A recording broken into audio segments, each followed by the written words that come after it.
बंद है, चालू है, बस सही है।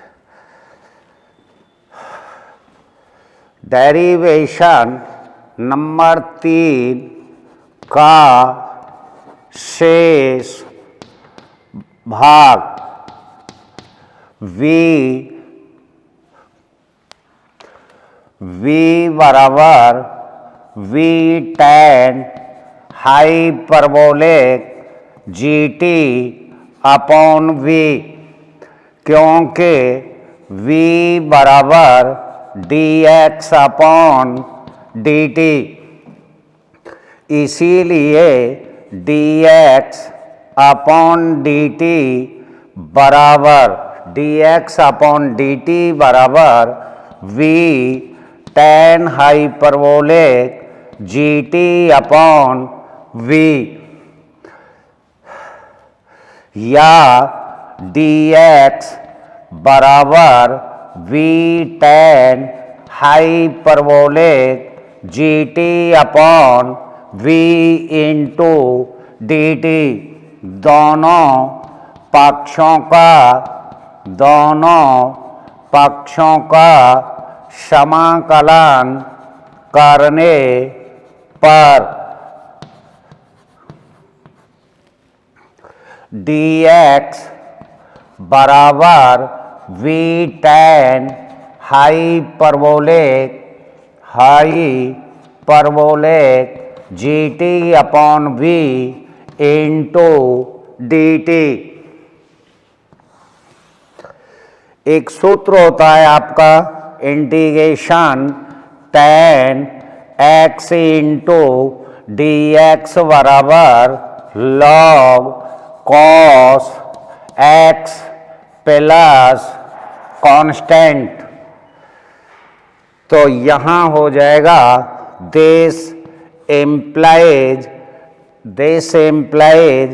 x बराबर v tan v log cos hyperbolic GT upon v into v upon g into plus C2, और ये हो जाएगा दिस इम्प्लाइज x बराबर v log cos hyperbolic GT v square upon g GT upon v plus C2। प्रारंभ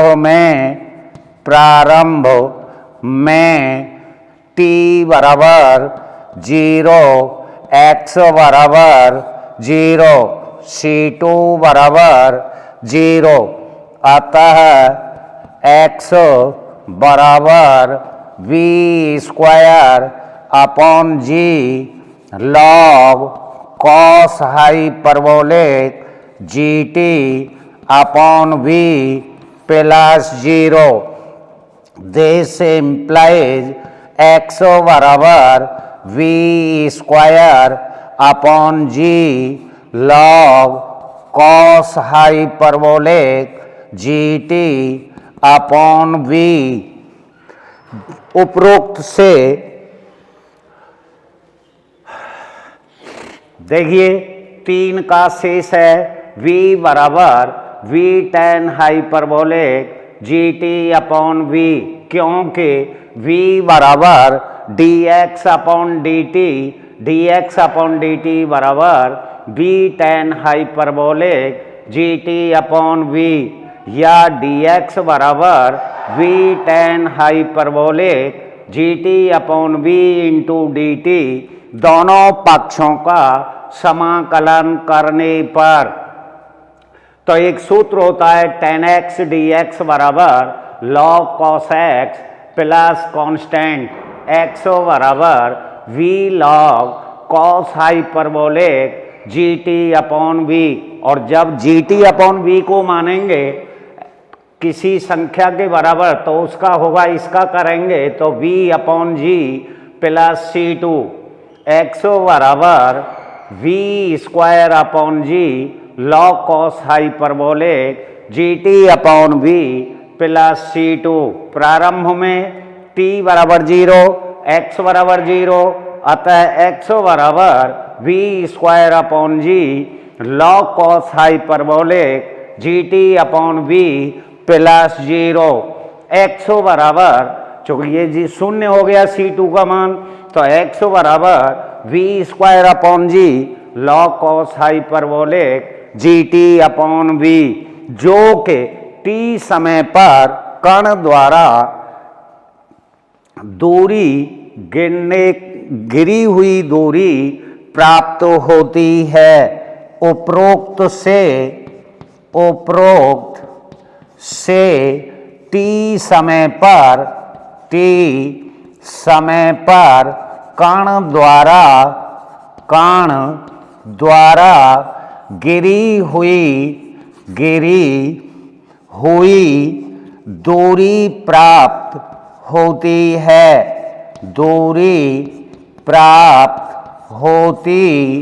है। देखिए, जब कण की गति की विवेचना करते हैं तो आपको तीन संबंध ज्ञात करने होते हैं। पहले v और t में संबंध होता है, दूसरा संबंध x और t में होता है, और तीसरा संबंध x और v में होता है। तो पहला संबंध हम कल कर चुके हैं, v बराबर v tan हाइपरबोलिक GT/V, और v बराबर होता है dx/dt के। तो dx/dt बराबर v tan हाइपरबोलिक GT/V। चर पृथक कर लेंगे, dx बराबर v tan hyperbolic GT/V into dt, दोनों पक्षों का समाकलन करने पर, समाकलन कर दिया, ये आ गया। अब v/G का इसमें मल्टीप्लाई कर दिया, V²/G log cos hyperbolic GT/V plus C2। प्रारंभ में t बराबर 0, x बराबर 0, C2 बराबर 0, अतः x बराबर V²/G log cos hyperbolic GT/V। उपरोक्त से t समय पर कण द्वारा गिरी हुई दूरी प्राप्त होती है। आपका ये डेरिवेशन हो गया।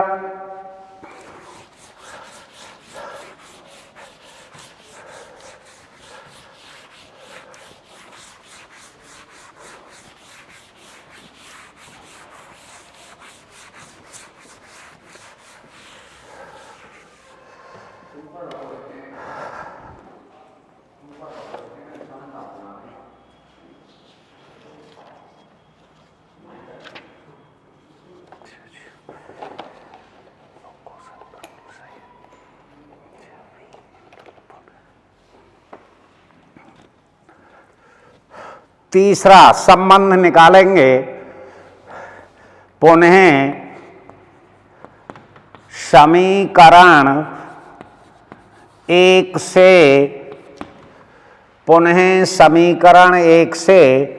d2x/dt² बराबर G/V² माइनस V², क्योंकि d2x/dt² बराबर v into dx, v into dv/dx बराबर G/V² minus V²। This implies v into dv/dx बराबर G/V² into V² minus V²। चर पृथक करने पर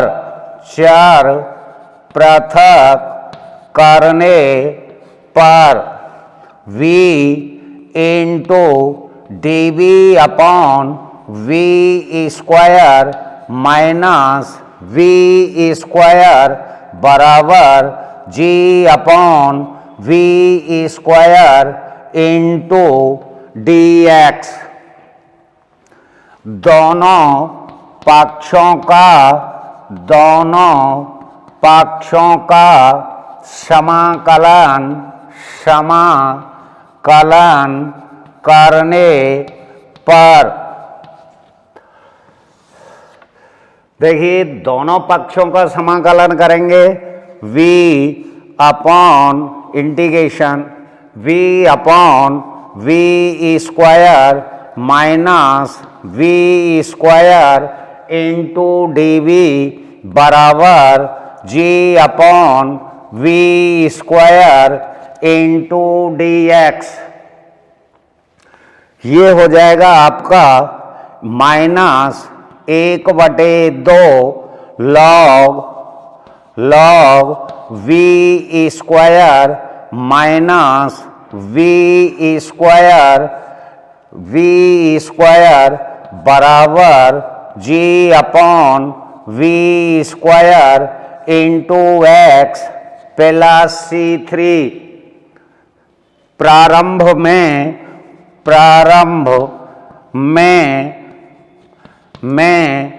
v बराबर 0 x बराबर 0, तो c बराबर C3 बराबर माइनस 1/2 लॉग वी स्क्वायर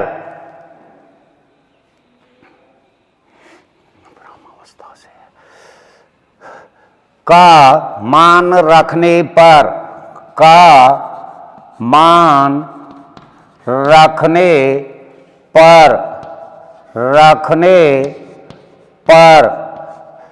तो minus 1/2 log v square minus v square बराबर g x upon v square minus log minus 1/2 log v square.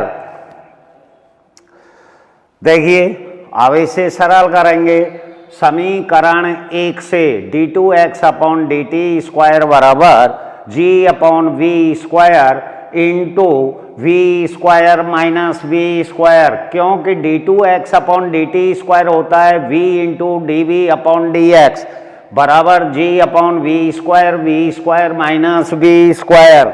अब चर पृथक कर लेंगे, चर पृथक करने के बाद दोनों पक्षों का समाकलन करने पर, ये समाकलन कर दिया minus 1/2 log v square minus v square g upon v square into x plus C3। प्रारंभ में क्योंकि ब्राह्म अवस्था से गिरा रहे हैं तो v बराबर 0, x बराबर 0, C3 बराबर minus 1/2 log v square. C3 का मान रखने पर minus 1/2 log v square minus v square बराबर g x upon v square minus 1/2 log v square.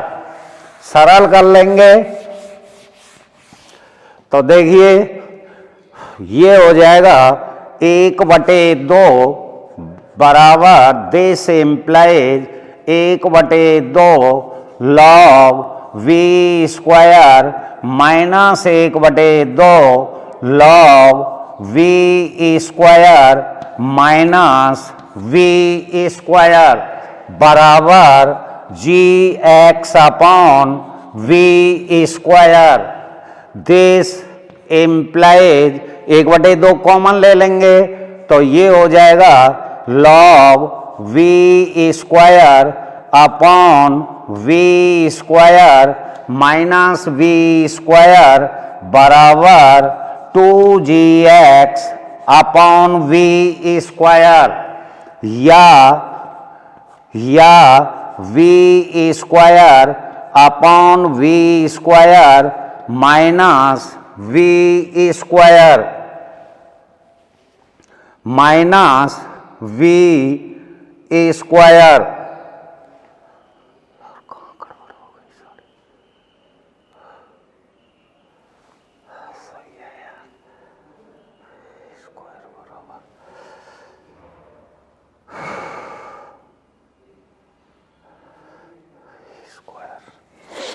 बराबर ई की power 2gx upon v square, या v square minus v square upon v square बराबर e की power minus 2gx upon v square. और ये हो जाएगा आपका v square minus v square बराबर वी स्क्वायर इंटू ई की power minus 2gx upon v square, या वी स्क्वायर बराबर v square minus v square e की power minus 2gx upon v square, या वी स्क्वायर बराबर v square common ले लेंगे 1 minus e की power minus 2gx upon v square.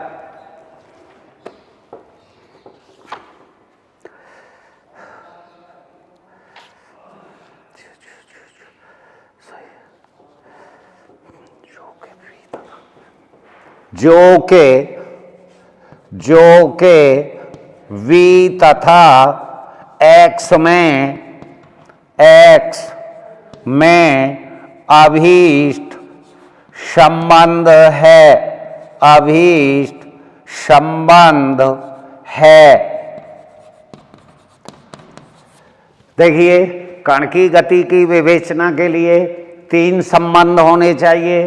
पहला v और t में हम कर चुके हैं, दूसरा x और t में कर चुके हैं, तीसरा v तथा x में 1/2 काई का मान रख दिया, c3 का मान रख दिया, उसे इधर पक्षांतर कर लिया 1/2 log v square minus 1/2 log v square minus v square. 2 को इधर भेज देंगे कॉमन लेके, log v square upon v square minus v square 2gx upon v square. इसे लिख सकते हैं v square upon v square minus v square बराबर e की power 2gx upon v square. जब इसे हम पलटेंगे तो ये भी पलटेगी, तो ऊपर ले जाएंगे e की power minus 2gx upon v square minus v square upon v square. इसे ऐसे लिख दिया, पक्षांतर कर दिया, सरल कर दिया, v स्क्वायर बराबर v स्क्वायर 1 माइनस e की power minus 2gx upon v square.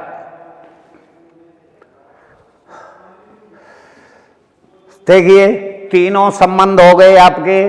पहला संबंध हमने v और t में, और v का मान क्या था, v का मान था v बराबर v into tan hyperbolic gt upon v, और x बराबर आया था हमारा, x बराबर v square upon g log cos hyperbolic gt upon v, और v स्क्वायर बराबर v स्क्वायर 1 माइनस e की power minus 2gx upon v square, जो कि v तथा x में अभीष्ट संबंध है।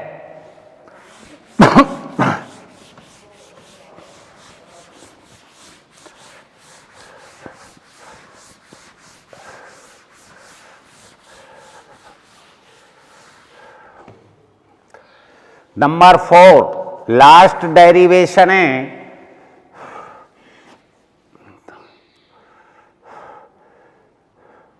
एक कण को गुरुत्वाकर्षण के अधीन गुरुत्वाकर्षण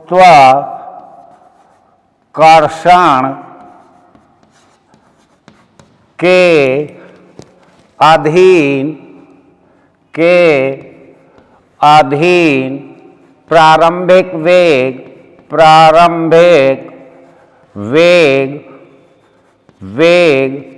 u से ऊपर की ओर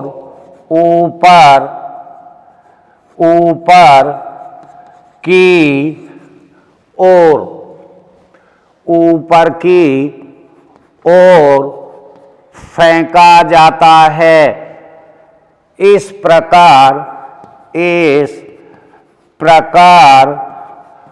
फेंका जाता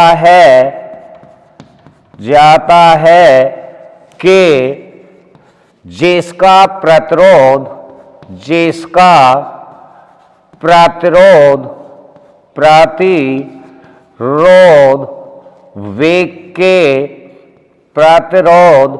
वेग के वर्ग के समानुपाती है। वेग के वर्ग के समानुपाती है। तब कण की गति की विवेचना करना, कण की गति की विवेचना करना। देखिए चौथा डेरिवेशन है, लास्ट डेरिवेशन है। चारों में से एक निश्चित आता है। एक कण को गुरुत्वाकर्षण के अधीन प्रारंभिक वेग u से ऊपर की ओर फेंका, इस प्रकार फेंका जाता है कि जिसका प्रतिरोध वेग के वर्ग के समानुपाती है। तब कण की गति की विवेचना करना। अब देखिए कण की गति की विवेचना के लिए फिगर बनाएंगे आप।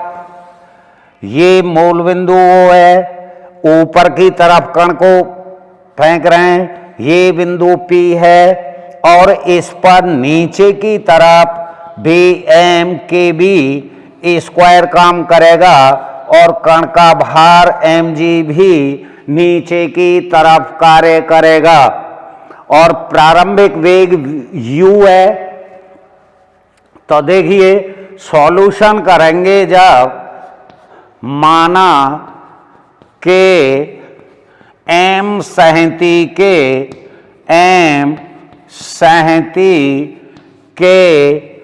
एक कण को गुरुत्वाकर्षण के अधीन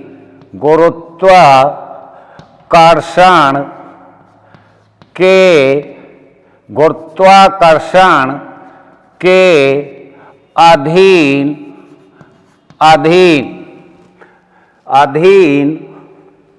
ऊपर की ओर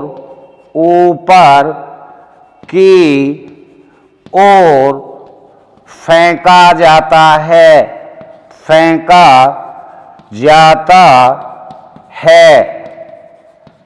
t समय पर कण की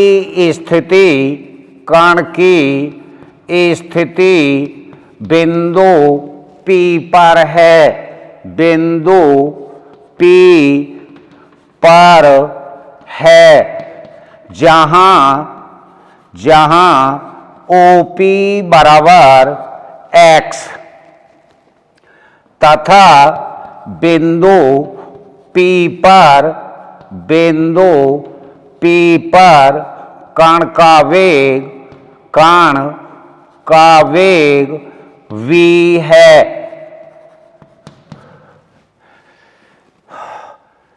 कण का वेग v है। इस स्थिति में कण पर दो बल कार्य करते हैं, दो बल कार्य करते हैं। नंबर 1, कण का भार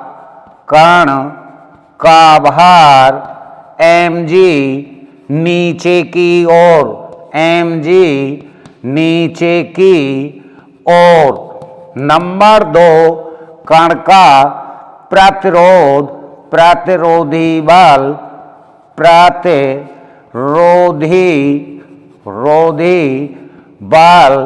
mkb स्क्वायर भी नीचे की ओर।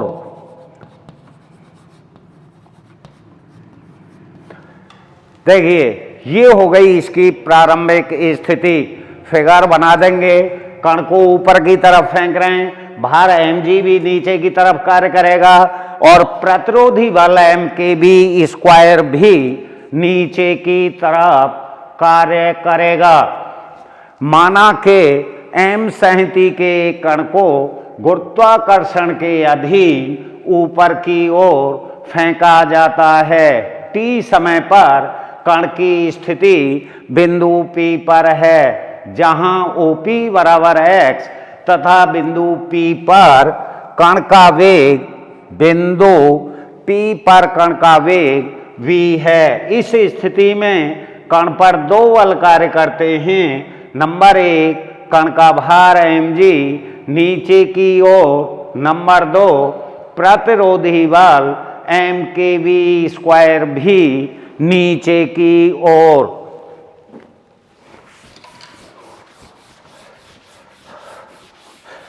तब कण की गति के समीकरण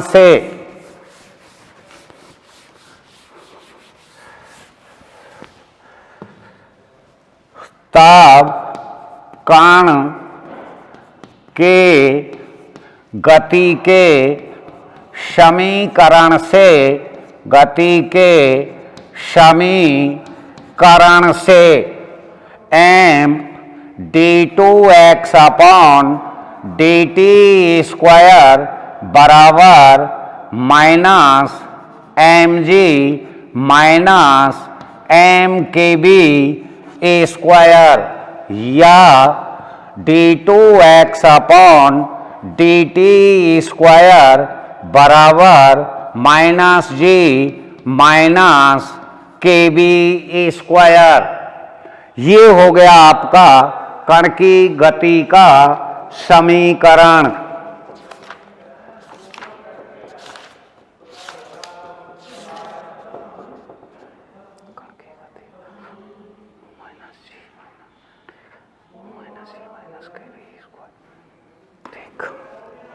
अब देखिए ये हो गया कण की गति का समीकरण, d2x upon dt square minus g minus kb square. इसे समीकरण 1 मान लेंगे। अब d2 क्योंकि d2x अपॉन dt स्क्वायर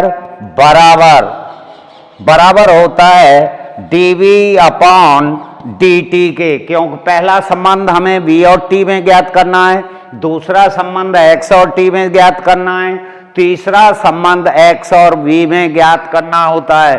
तो पहला संबंध ज्ञात करने के लिए, क्योंकि d2x upon dt square dv upon dt के होता है, तो इसमें dv अपॉन dt बराबर minus g minus kb square, या this implies dv upon dt बराबर g बाहर निकाल लेंगे, माइनस g बाहर ले लिया तो 1 plus k upon g into v square. देखिए ये आपका संबंध आ गया d खत्म। आज यहीं तक रहेगा। dv अपॉन dt बराबर minus g 1 plus k upon g into v square. चर पृथक कर लेंगे, आगे सरल करना है। आज केवल यहीं तक होगा।